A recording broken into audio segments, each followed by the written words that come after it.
Okay, so moving forward with our lessons about language conventions and using commas and the like, our next lesson, lesson 4, is about using subordinating conjunctions. And I call this the AWUBIS rule because it just helps me remember the most common subordinating conjunctions out there.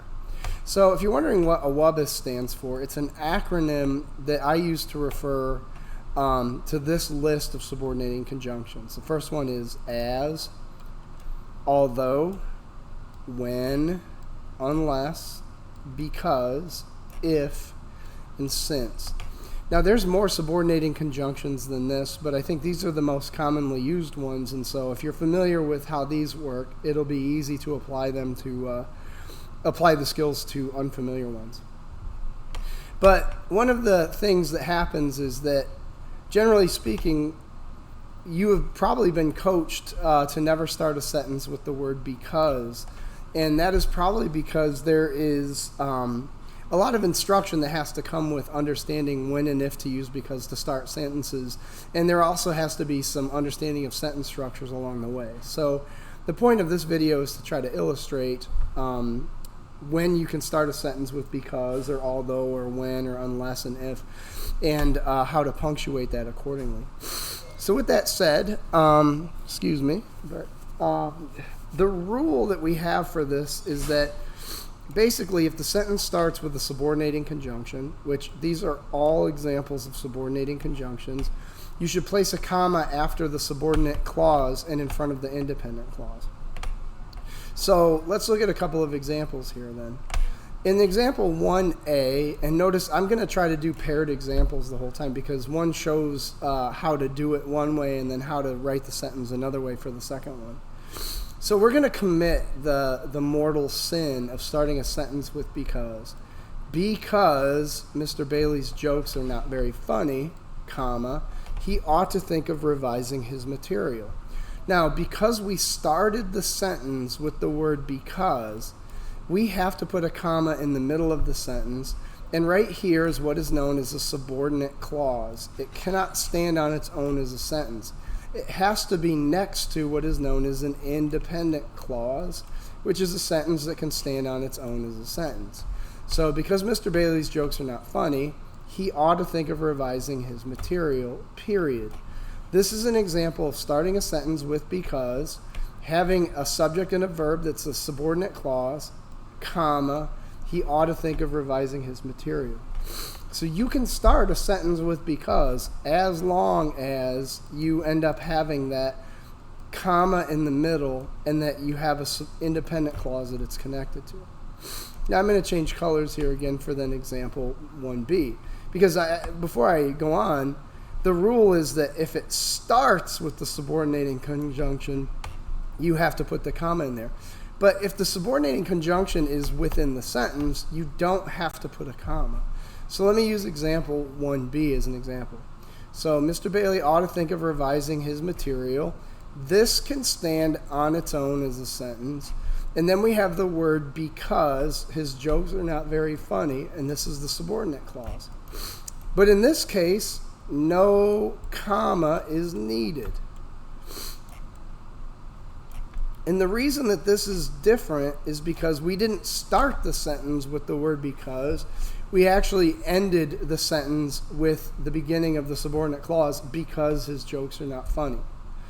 Now, what is the fundamental difference between these two? Well, the fundamental difference is we started the sentence with because, and we have to read the pause between them. Whereas in the second one, there's no pause between these two phrases, they're actually clauses. There's no actual pause between them. So let me read example 1a.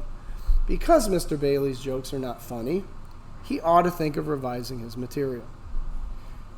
That pause in the middle is significant and has to be denoted by the comma that's there. The second one, on the other hand, has no pause, and I'll illustrate it by reading it. Mr. Bailey ought to think of revising his material because his jokes are not funny. Notice that there was no pause right here in the course of that sentence. And that's the difference between when you do and when you do not actually use a comma. When you start a sentence with in one of these awabises or a subordinating conjunction versus if the subordinating conjunction is inside of the actual sentence itself. I think it'll help to illustrate this with two more examples. So example 2a, many young people tend to look up to professional athletes, although they probably should respect their parents and teachers more. In this case, the awabis is in the middle of the sentence. This is on that list. It's although right here, right? So many people tend to look up to professional athletes, although they probably should respect their parents and teachers more. Now, because we didn't start the sentence with although, there is no pause between these two, and therefore there's no need for a comma. So in this case, we don't need a comma for the first example here.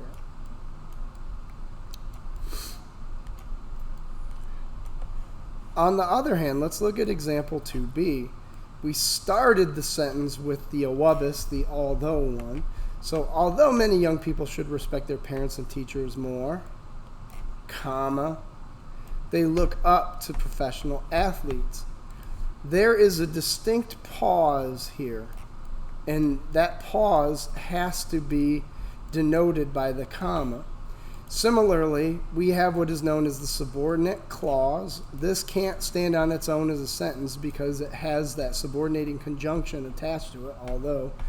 And then this on the other side is the independent clause. It can stand on its own as a sentence. But notice the difference between how they sound. First example, many young people tend to look up to professional athletes, although they probably should respect their parents and teachers more. No pause between these two. Second one, although many young people should respect their parents and teachers more, they look up to professional athletes. And there's a distinctive pause, and that is because we started the sentence with the awabis. The third example that I'm going to have then is, starts with if. And if is on the list of subordinating conjunctions. So we start the sentence with, if Mr. Bailey says you should turn something in, comma, you really ought to turn it in. Once again, on this side, we have a subordinating conjunction and a subordinate clause, which means it can't stand on its own as a sentence because it starts with the word if. Then on this side of the comma, we have the independent thought that can stand on its own as a sentence. Similarly, for example 3b, you really ought to turn in the assignment if Mr. Bailey says you should turn it in. Notice that no comma is needed, and it's not needed because there is no pause between those two. So the general rule is if you start the sentence with the subordinating conjunction, you have to pause somewhere in the middle with a comma and have a complete sentence to end it. This is an example of that work. Similarly with 2b, you started with although, so although many young people should respect their parents and teachers more, comma, then the independent clause. And then the same thing was true with example 1a. We started the sentence with the word because, we had a pause in the middle, and that is how we finish the sentence.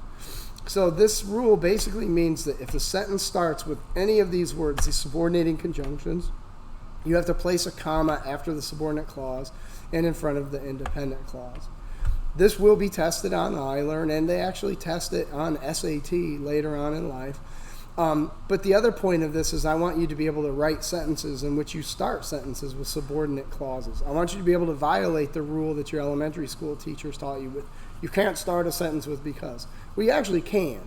And so I hope this video illustrated that particular point. But we're going to come back and practice these things a little bit more.